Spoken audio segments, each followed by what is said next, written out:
Maalmaha dunida waxyaabaha ugu farxadda badan waxaa qayb ka ah maalinta aad gasho guur ama nolol aad samaysato. Bal ka waran haddii aad aragto qof maalinta guurkiisa ama farxaddiisa aan joogin ama ka maqan.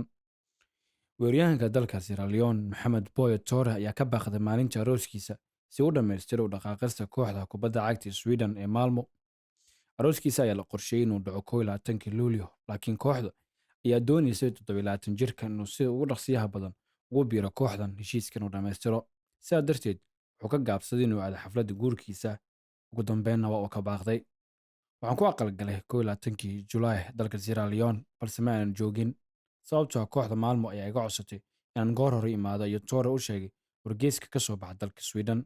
Walaalka la dhashay xiddigan ayaa joogay goobta isagoo buuxiyey booska walaalkii Tore oo ku biiray Malmo kadib markii laba xilli ciyaareed uu ku qaatay horyaalka Shiinaha, ka oo qayb ka noqday 90 daqiiqo ugu dambeeyay ciyaar 3 gool kaga adkaadeen kooxda Luxembourg ka dhisan wareeggii saddexaad isla reebka horyaalka Yurub maalnimadii Khamiista.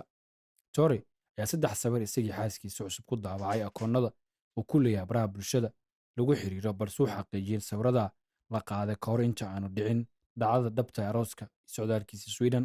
Wuxuu guursaday Julaay 21 Sierra Leone, laakiin muusan joogin sababtoo ah kooxda ayuu aaday. Ciyaaryahankan ayaa sii sheegay hadal ah: "Waxaan isku dayi doonaa inaan xaaskayga u raro Sweden kooxda Malmo.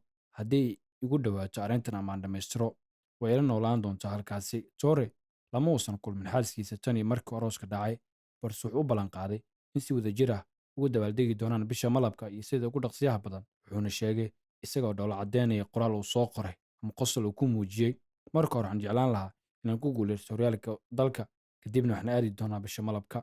Xiddigan ayaan u suuragelin maalinta farxaddiisa inuu ka qayb qaato si uu dhammaystiro heshiiska kooxda Malmo ee ka dhisan dalka Sweden oo ka mid ah kooxaha ugu waaweyn dalkaasi. Xiddigan ayaana sheegay maalmaha farxadda xaaskiisa inuu dhowaan la qaadan doono.